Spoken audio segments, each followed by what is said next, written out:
পৃথক বিচার বিভাগীয় সচিবালয় না থাকার কারণে আইনগতভাবে কিংবা হাইকোর্টের এই আদেশ না মানার কারণে আমরা আজকে একটি কন্টেম নোটিশ জারি করেছি সরকারের আইন মন্ত্রণালয়ের ২ সচিবের উপরে। পৃথক বিচার বিভাগীয় সচিবালয় অনিবার্য।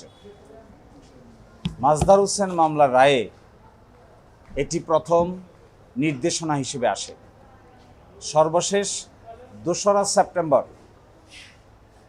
২০২৫ সালে আমাদের হাইকোর্ট ডিভিশন রায় দিয়ে বলেন যে ৯০ দিনের ভিতরে বা ৩ মাসের ভিতরে পৃথক বিচার বিভাগীয় সচিবালয় প্রতিষ্ঠা করতে হবে। এই রায়কে সামনে রেখে আমাদের একটি অর্ডিন্যান্স জারি করেন মহামান্য রাষ্ট্রপতি। এই অর্ডিন্যান্স জারি করেন ৩০শে নভেম্বর ২০২৫। এর নাম হয় পৃথক বিচার বিভাগীয় সচিবালয় অধ্যাদেশ ২০২৫। এর মাধ্যমে এই বিচার বিভাগীয় সচিবালয় প্রতিষ্ঠা হয় এবং ১১ই ডিসেম্বর ২০২৫-এ তৎকালীন মাননীয় প্রধান বিচারপতি ডক্টর সৈয়দ রেফাত আহমেদের নেতৃত্বে এটি উদ্বোধন করা হয়। হঠাৎ করে আমরা দেখতে পাচ্ছি যে ১০ই এপ্রিল ২০২৬-এ এই আইনটিকে বাতিল করে একটি রহিতকরণ এবং হেফাজতকরণ আইন পাশ করা হয়। এর এই প্রেক্ষিতে এই বিচার বিভাগীয় সচিবালয়, যেটি সুপ্রিম কোর্টে এস্টাবলিশ করা হয়েছে, হাইকোর্টের রায় বহাল থাকা সত্ত্বেও এই সচিবালয় এখান থেকে স্থানান্তরের উদ্যোগ নেওয়া হয়েছে। কমিউনিকেশন করা হয়েছে। প্রধান বিচারপতির ক্ষমতা থেকে শুরু করে অর্ডিন্যান্সে দেওয়া যে ক্ষমতাগুলো ছিল সবগুলোকেই বাতিল করা হয়েছে।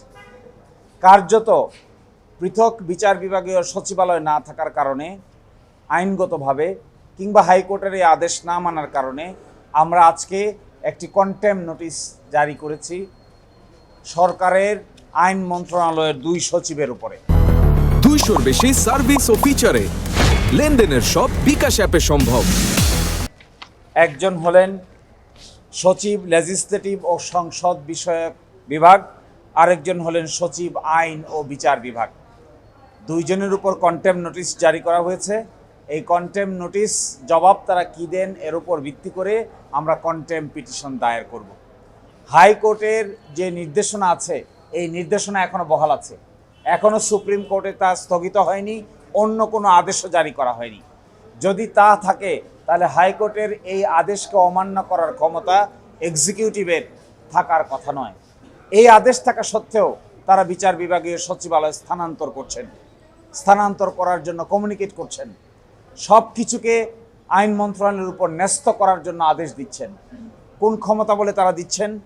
হাইকোর্টের রায়কে ভায়োলেট করে। এই জন্যই তাদেরকে কন্টেম নোটিশ দেওয়া হয়েছে। যদি তারা জবাব না দেন তাহলে আগামী ২ সপ্তাহের মধ্যে আমরা কন্টেম পিটিশন দায়ের করব। কন্টেম নোটিশ হলো আদালত অবমাননা, অর্থাৎ হাইকোর্ট যে রায়টা দিয়েছে ৯০ দিনের ভিতরে পৃথক বিচার বিভাগীয় সচিবালয় প্রতিষ্ঠা করার, সেটি করা হয়েছে। করার পরে তারা এটিকে এখন ডেস্ট্রয় করছেন, স্থানান্তর করে দিচ্ছেন, আইন মন্ত্রণালয়ের উপর ন্যস্ত করে দিচ্ছেন। তাহলে হাইকোর্টের এই রায়ের কোনো কার্যকারিতা আর থাকছে না।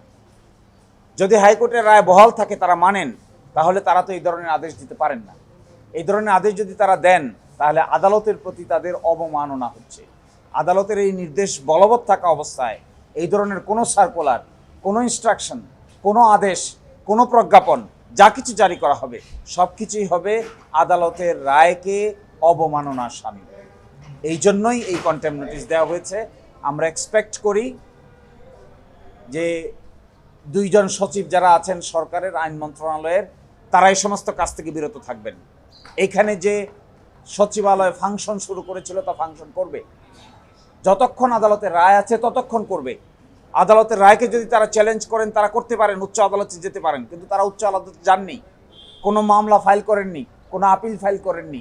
অথচ হাইকোর্টের রায়টাকে, হাইকোর্টের আদেশটাকে ইনঅপারেটিভ করে দিচ্ছেন, অকার্যকর করে দিচ্ছেন। এটি আদালতের রায়ের প্রতি বৃদ্ধাঙ্গুলি প্রদর্শনের শামিল।